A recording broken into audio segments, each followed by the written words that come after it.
E agora convido a todos para juntos dirigirmos o nosso pensamento a Deus e a Jesus, rogando para que a espiritualidade da equipe de Manuel Quintão, que é o mentor espiritual desta casa, nos envolva a todos com energias de paz, de amor e de luz, para que nosso irmão expositor seja abençoado na transmissão do assunto que preparou e que nós sejamos assistidos, intuídos ao entendimento e à prática da mensagem que ele nos apresenta. Que assim seja.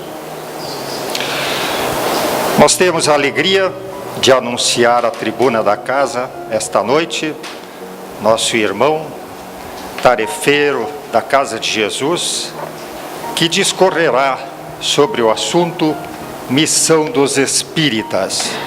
É o Alexandre Exótico. Estava esquecendo. A palavra é tua. Boa noite a todos. Que Jesus nos guarde em sua paz. No Evangelho segundo o Espiritismo, no capítulo 20, o Kardec vai colocar uma parábola do Cristo, que é chamada de os trabalhadores da última hora. Nessa mensagem, Jesus apresenta o Pai, apresenta a vinha, que é o planeta, apresenta que foi mandado diversos trabalhadores, muitas vezes. Também comenta sobre o pagamento que será dado a todos esses trabalhadores, que todos terão suas recompensas, conforme o trabalho tenha sido feito, né? Segundo as suas obras. E nesse capítulo, para falar dessas mensagens, tem uma que é do espírito de Erasto. Erasto foi um discípulo do apóstolo Paulo. Ele é mencionado nos textos evangélicos, né? E o texto chama Missão dos Espíritas. Então ele vai colocar um pouquinho de qual que é o papel do espírita nessa última hora, nesse momento que nós vivemos de transformação do nosso planeta. Qual é o papel do espírita, qual é a missão do espírita nesse momento de transformação, nessas dificuldades que a vida social vem se apresentando? Então, qual é a forma que nós devemos nos comportar?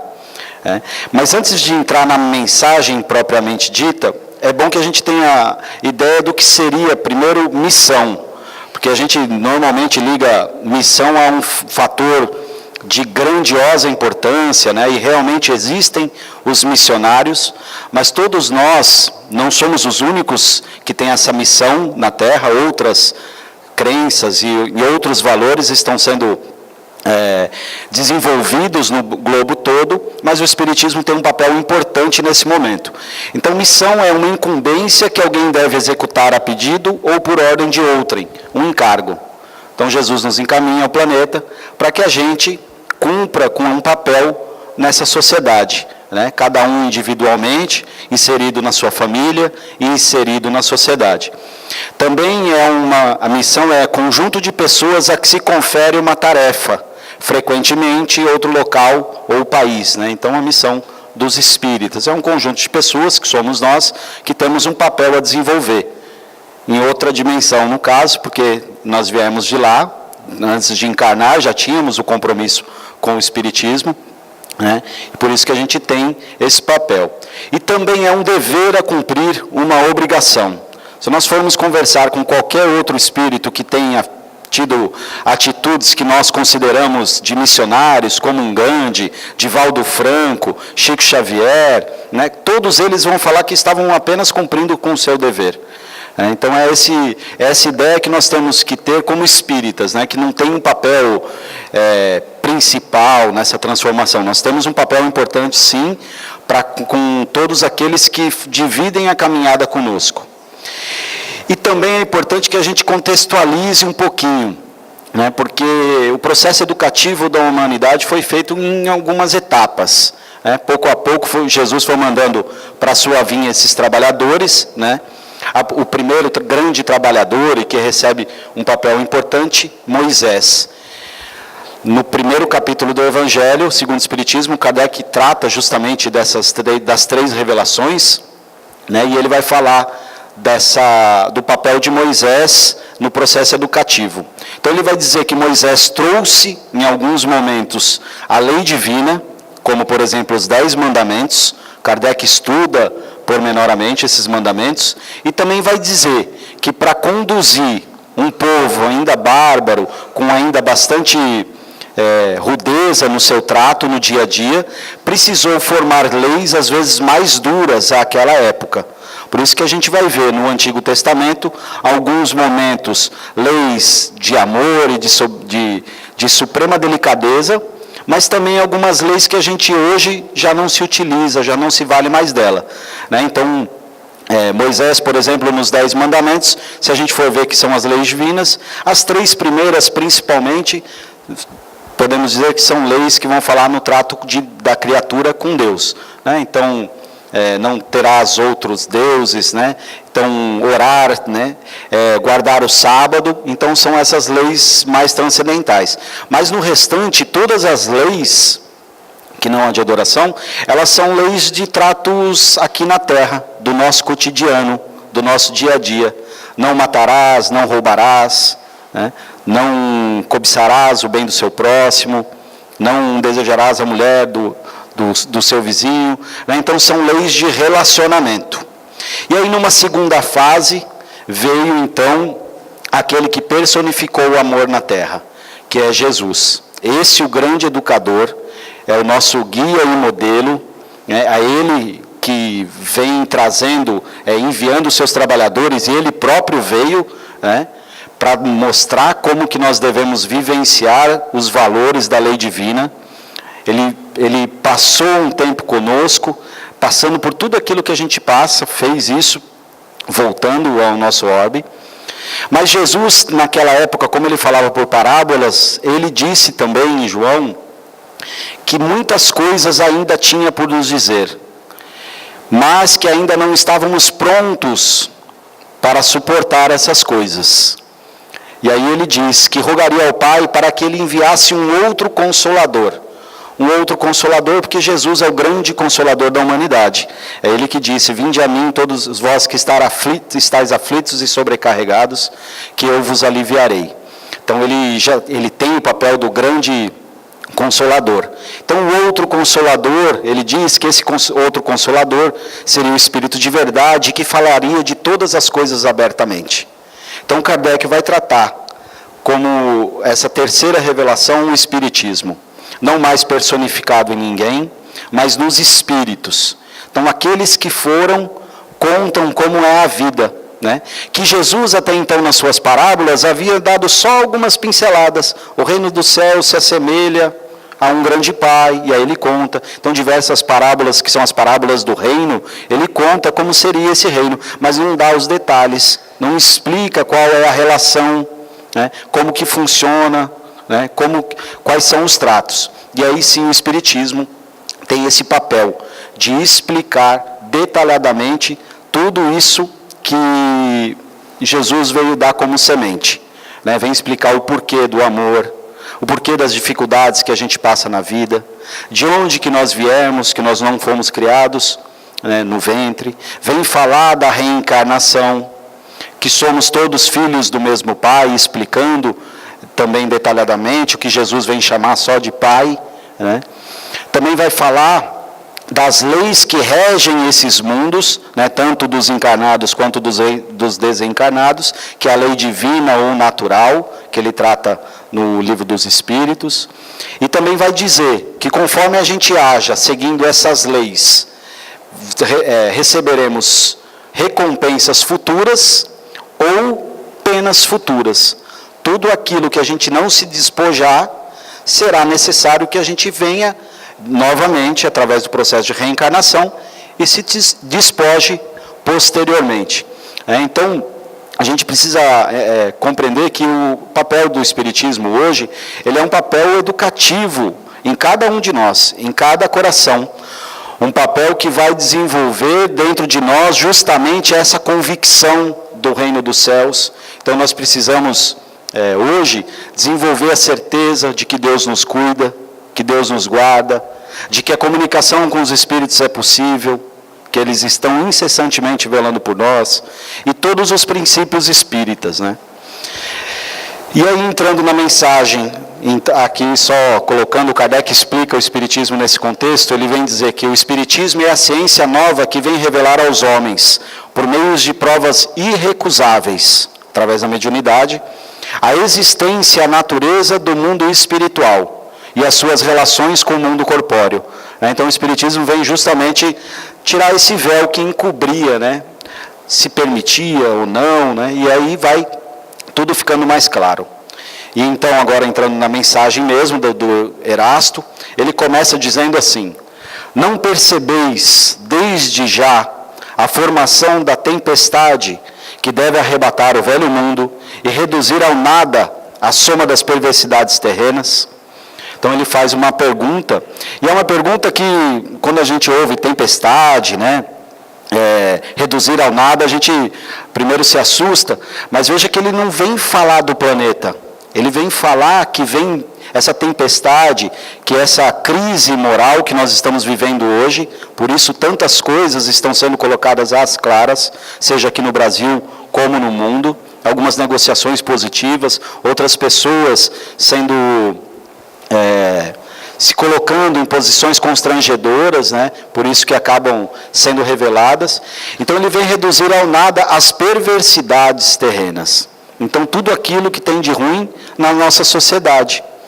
A ideia, justamente nesse ponto de transição que o Kardec vai tratar, ele vai dizer que essa transição ela é lenta, que pouco a pouco vão ser retirados aqueles espíritos que não têm condição mais de vivenciar um planeta de regeneração, e outros espíritos que então já melhorados farão parte desse orbe, né?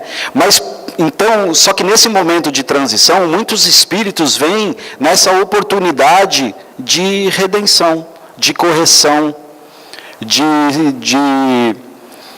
rever os seus valores, de buscar uma vida mais espiritualizada, não só a materialidade, né? Não só os valores de conquistas terrenas, mas dos valores futuros. É por isso que é tão importante o nosso papel. Porque a gente está fazendo parte desse processo, nós estamos aqui tentando aproveitar essa oportunidade de modificação, e com a doutrina espírita nos auxiliando. Porque a doutrina espírita ela é uma ferramenta. Outros espíritos, por exemplo, Erasto, que veio construir essa doutrina, ele fez a sua redenção, ele fez a sua ascensão sem a necessidade dela, porque em outras épocas, já lá no tempo do Cristo, ele já seguia o Mestre, né? Não teve a necessidade assim, desse véu escancarado para perceber que as lições de Jesus lhe traria a felicidade eterna. Gandhi, Madre Teresa, Francisco de Assis e tantos outros que fizeram. Mas nós estamos tendo então com a doutrina dos Espíritos, né, essa oportunidade de ter mais claras coisas, e não só pelo sentimento, mas também pela razão de compreender essa vida futura. E aí com certeza conseguir agir. Porque se eu tenho certeza dessa vida futura, se eu tenho certeza que a reencarnação é o fato, eu tenho que tomar atitudes para que essa vida futura minha seja melhor. E aí eu tenho que começar a perceber o que é bom para essa vida futura e o que não é. O que eu posso descartar e o que eu tenho que valorizar em mim. Então é esse papel que nós temos, né? Ele vai dizer aqui: e despregar o novo dogma da reencarnação e da elevação dos espíritos. Conforme tenham cumprido, bem ou mal, suas missões e suportado suas provas terrestres. Então é preciso que a gente conte isso para as pessoas, que conforme, através da reencarnação, os espíritos progridem incessantemente. Então aquele irmão que parece no erro hoje, amanhã não vai estar mais. Aquele irmão que a gente julga hoje, amanhã ele vai estar às vezes até na nossa frente, porque ele se corrige de forma mais rápida. Também é importante que a gente tenha como ele usa uma palavra aqui, e a gente costuma dizer que no Espiritismo não tem dogmas, né? Mas a gente precisa ver o contexto que está sendo usado. É que normalmente os dogmas, eles são utilizados para se colocar sobre crenças indiscutíveis e às vezes que não tem tanto sentido. Aqui o dogma ele é utilizado no sentido de um valor fundamental. E a reencarnação, ela é um valor fundamental para a doutrina dos espíritos. são diversos. O Kardec trata isso na introdução.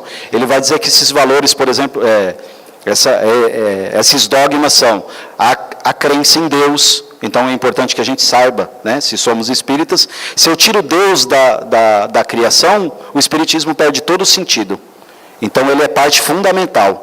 Se eu tiro a reencarnação do espiritismo, a justiça divina fica falha. Então também é parte fundamental. Então ela é um alicerce. Então é nesse sentido que ele coloca. Se eu tiro a progressão dos espíritos, então eu acredito que eu vou regredir.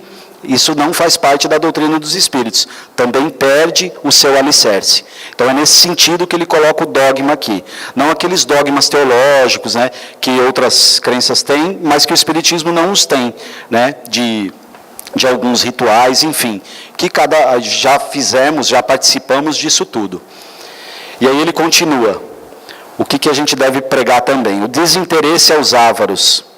No Evangelho, toda vez que vai falar de interesse, não é só dos bens materiais. Né, toda vez que ele vai dizer que nós temos apego às coisas da matéria, mas não só financeiras, né, não só essas buscas. Né. A gente tem apego, às vezes, ao filho e não deixa ele viver a própria vida. Né. Então a gente se torna avaro com ele, ele não vive a vida dele.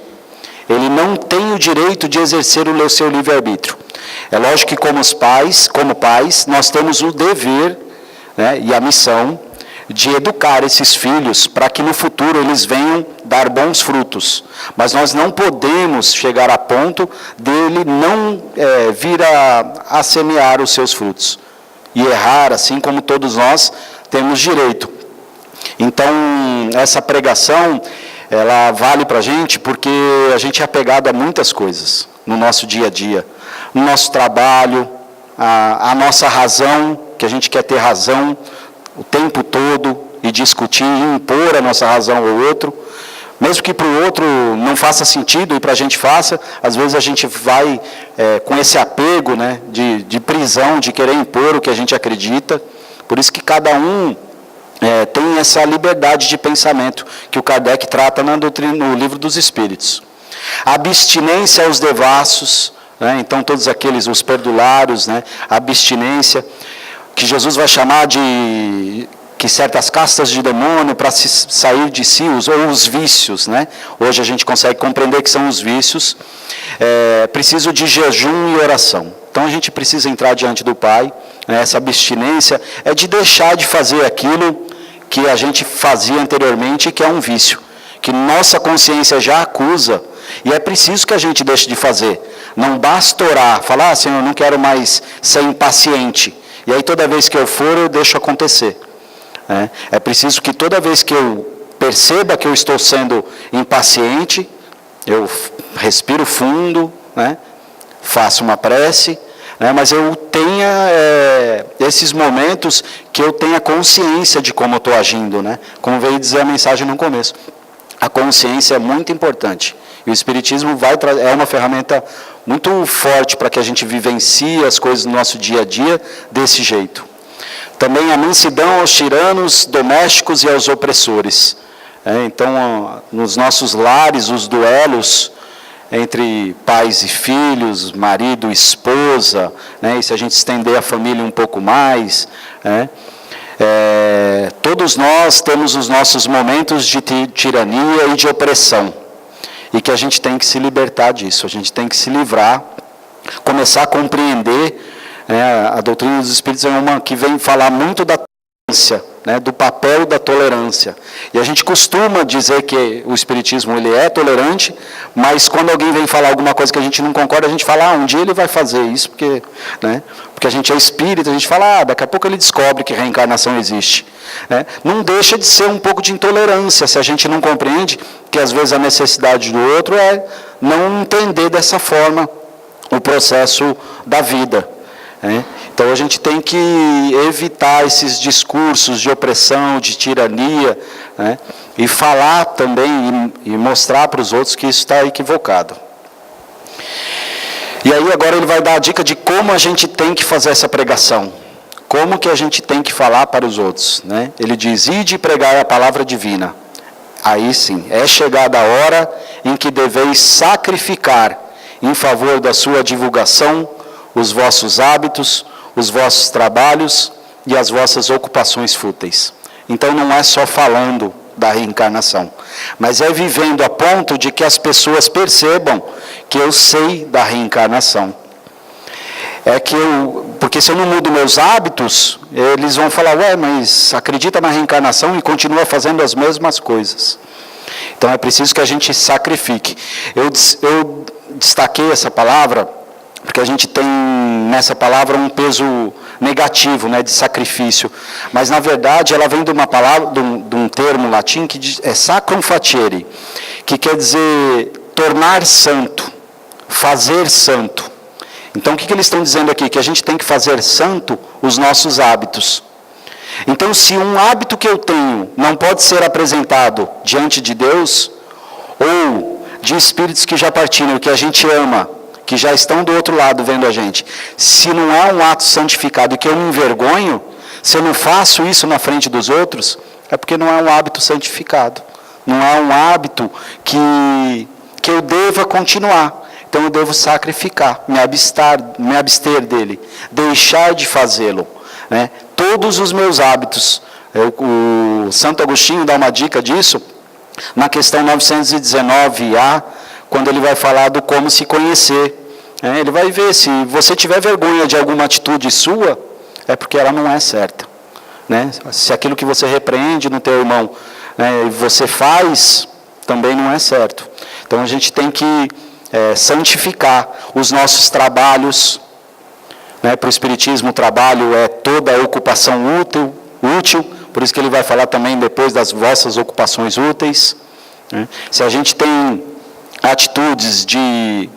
Nós não estamos falando do repouso, o repouso é uma lei da natureza e todos precisamos, mas é que às vezes a gente dispensa muito tempo do nosso dia para atividades que não são mais necessárias, né? Para esses hábitos que são ruins. Não quer dizer que eu não posso ver uma televisão, mas qual é a qualidade dos programas que eu estou vendo? O que eu estou buscando me alimentar?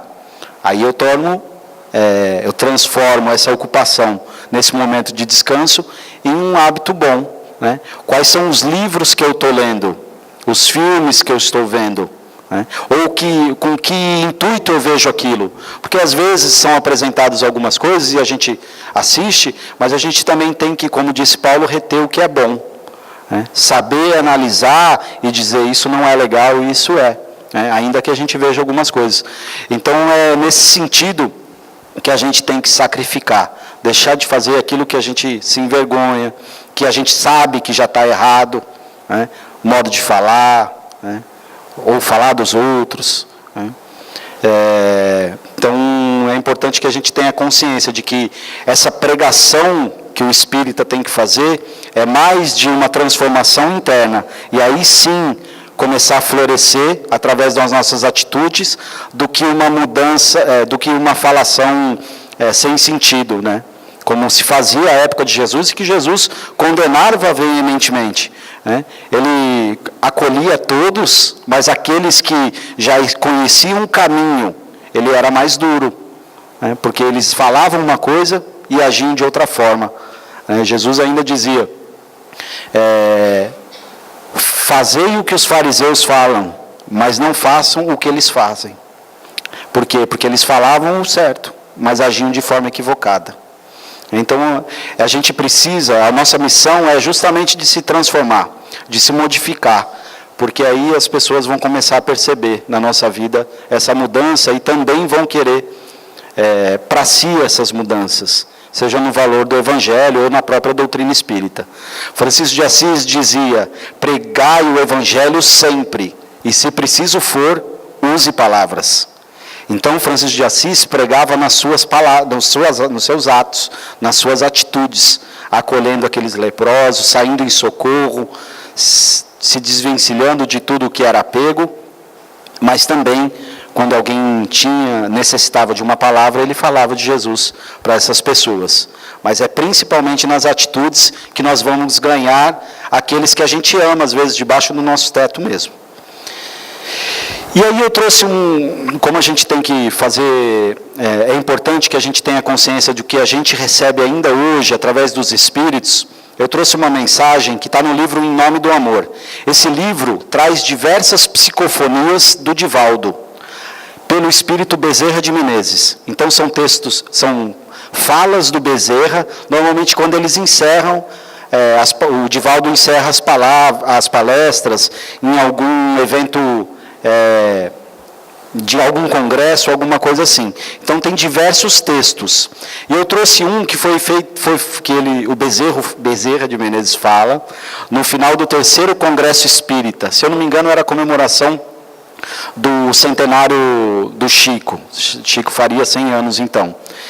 E ele começa dizendo, e se a gente for ligar com a mensagem do Erasto, a gente vai ver que eles estão dizendo a mesma coisa ainda hoje. E é importante que a gente tenha consciência, porque quando o Espírito fala alguma coisa, ainda que seja através do Divaldo, a gente tem que ver se faz sentido com a codificação.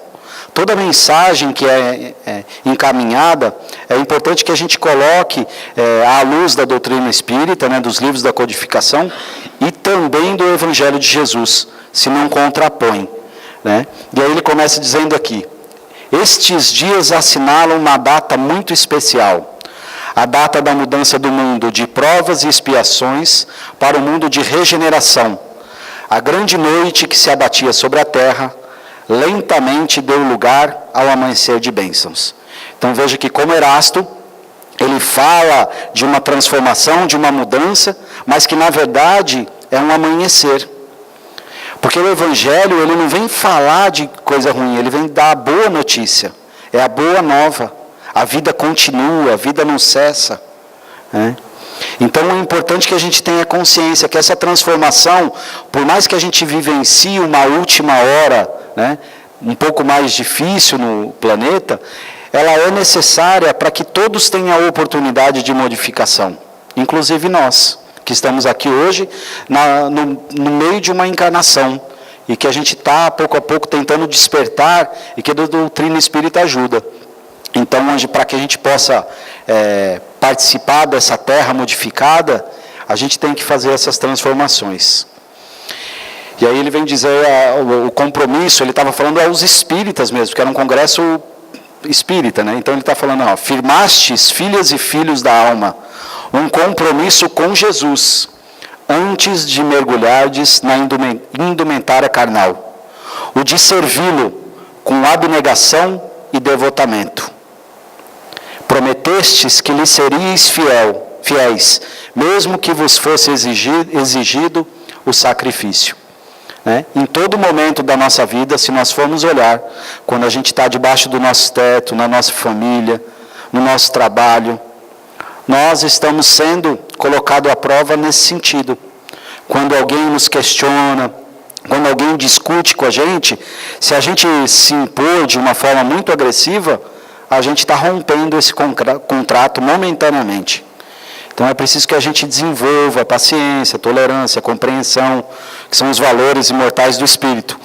Que é muito difícil mesmo, que falar em teoria parece simples, mas que são coisas que a gente tem que pelo menos ter consciência. Porque toda vez que a gente estourar em casa, com quem quer que seja, que depois a gente saiba que errou. Que a gente tenha consciência da nossa falha, pelo menos. Porque se a gente não se arrepende, não tem como se corrigir. Então é essa atenção constante com todo o nosso momento da vida. É onde a gente estiver. Porque se a gente aprender aqui na casa espírita e não colocar em prática lá fora, não funciona. As nossas recompensas futuras não virão. Ou o nosso pagamento, como diz a parábola que inicia esse capítulo. E ele continua, deveremos reviver os dias inolvidáveis da época do martirológio. Então ele está arremetendo lá ao tempo do Cristo, que algumas pessoas morreram em nome dele, nos circos lá de Roma, né? Que nós vamos ter que reviver isso, mas de uma forma diferente. Seremos convidados não somente ao aplauso, ao entusiasmo e ao júbilo, mas também ao testemunho. Porque ser espírita não nos isenta de vivenciar as provas, não nos isenta de enfrentar a perda de um ente querido, não nos isenta de enfrentar uma doença no corpo físico, não nos isenta de enfrentar uma mudança de padrão social, de um padrão financeiro. Nós podemos participar disso tudo, se estiver no nosso roteiro. Só que a forma que a gente vivencia, que é o testemunho. Então, quando eu estou dando bons testemunhos, independente da situação que eu esteja vivendo, com facilidades ou com dificuldades, né, sendo grato ou esperando o momento sem revolta, é que eu vou conseguir dar um testemunho positivo e que vai espalhar a doutrina dos Espíritos com harmonia. Aí ele continua: testemunho silencioso nas paisagens internas da alma, o testemunho por amor àqueles que não nos amam. E a gente é colocado diante desses o tempo todo. E se a gente for ver lá no Evangelho também, os Espíritos vão, quando estão falando da reencarnação, eles vão falar que no nosso cenário no lar, em muitos momentos, alguns desses que estão conosco fazem parte desses que nós temos que reajustar. Então a gente não tem que ver aqueles que não nos amam alguém muito longe, mas é alguém que convive com a gente. E que anteriormente talvez nós fomos a pedra de tropeço dessa pessoa. E que a gente tem que ter consciência que apesar das dificuldades da relação que nós vivenciamos, como pais, filhos, irmãos, cônjuges, é importante que a gente entre nesse processo de silencioso das paisagens internas, respire fundo e caminhe um pouco mais. E ande um pouco mais com esse irmão. Peça perdão, tenha indulgência com as atitudes dele, E então, não é só fora de casa, é dentro do lar também que a gente vai vivenciar esses momentos, esses testemunhos. E aí ele diz aqui, que sejamos nós, aqueles espíritos espíritas, que demonstremos a grandeza do amor de Jesus em nossas vidas. Então, tudo que Jesus faz por nós. Se a gente reconhece que Jesus é o governador, então a oportunidade que Ele está nos dando, permitida por Deus sempre, mas é Ele que organiza a vinda de todos, com quem iremos reencarnar, através de todos os seus trabalhadores, mas é Ele que coordena cada um de nós. É Ele que coordena a evolução de cada espírito que está aqui no planeta. Então não tem nada fora do lugar. Porque Jesus tem, como diz Peter Sampaio, as mãos no leme e firme, numa mensagem. O Cristo no leme chama. E ele fala que Jesus em nenhum momento perde a embarcação, que está tranquilo, porque ele já tem capacidade para tocar a evolução de tantos espíritos. Que outros reclamem, que outros se queixem, que outros deblaterem, discutam, brigam, que nós outros guardemos nos refólios da alma o compromisso de amar e amar sempre. E aí a gente vai ver o nosso dia a dia, acorda de manhã chovendo, está chovendo, reclama. Está calor, reclama. Alguém que não falou bom dia, nossa, não me falou bom dia hoje, reclama. E a gente passa o dia todo nessas atitudes, se queixando no nosso trabalho, nossa, de novo vou ter que fazer isso, não sei quem não fez. E aí a gente passa com essas dificuldades no nosso dia a dia, atraindo para nós sentimentos que não são bons. Porque o amor, os Espíritos dizem, que ele é a lei de atração para os corações. E a lei de atração, que é a gravidade, é a lei de amor para a matéria. Eles falam isso no Livro dos Espíritos. Então, quando eu amo, por isso que Jesus, quando saía para caminhar na orla, muitas pessoas iam atrás dele, porque ele muito amava. Só aqueles corações endurecidos mesmo, que não o seguiam. Mas porque ele era um sol que ia atraindo a todos aqueles que sentiam o seu amor. Por isso que Divaldo, quando vem, por exemplo, fazer o movimento Você e a Paz, tantas pessoas vão ver. Porque ele ama muito. Porque na obra dele a gente vê o amor. Seja quando ele está falando, ou seja quando ele está abraçando uma criança lá na Mansão do Caminho. O Chico é reconhecido por todos no Brasil, justamente porque ele muito amou. Porque ele não se queixava As dificuldades do Chico eram incríveis, né?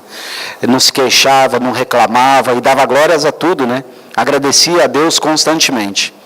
Então é importante que a gente tenha consciência de que a gente tem um pouquinho ainda para fazer dentro de cada um de nós, para ir se transformando, para ir se modificando e corrigindo essas dificuldades que a gente vivencia, né, no nosso dia a dia. Porque se a gente não se modificar, não vai adiantar falar, porque as pessoas não vão acreditar naquilo que, já que a gente próprio não acredita, e também a gente não vai ser uma ferramenta de transformação do planeta. Então, como espíritas, nós temos esse compromisso de modificar cada um para que a sociedade seja modificada. E aí na Revista Espírita tem um trecho, já para encerrar, que o Kardec coloca que, em razão da sua própria posição, ou de tudo que nós recebemos da doutrina dos Espíritos, tem uma bela e importante missão a cumprir, a de espalhar luz em seu redor. Então, que todos nós possamos ser, como Jesus veio nos dizer, né, que brilhe a vossa luz diante dos homens, para que estes, vendo as vossas boas obras, deem glórias ao Pai que estás nos céus. Muito obrigado a todos, que Jesus nos ampare, uma boa semana.